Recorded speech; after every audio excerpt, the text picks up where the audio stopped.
guys. Yan si Abby. Shopping. Para kay best friend niya, Brother Mike, at saka kay Billy. Special yan guys, pang warm talaga. Binili ni Happy. Ang ganda oh.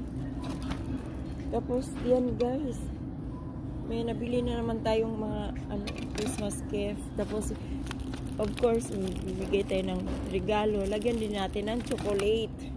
Yan, chocolate. Tapos bumili tayo ng mga paper bag para lagyan natin ng dito sa pillow. Pillow. This is a true blanket. True blanket. Honey, you need to throw the blanket. Then, bumili si Happy ng milk sa oats. Tapos, may oats tayo dito. Yan. And then, hindi yan nawawala ni Happy yung onion.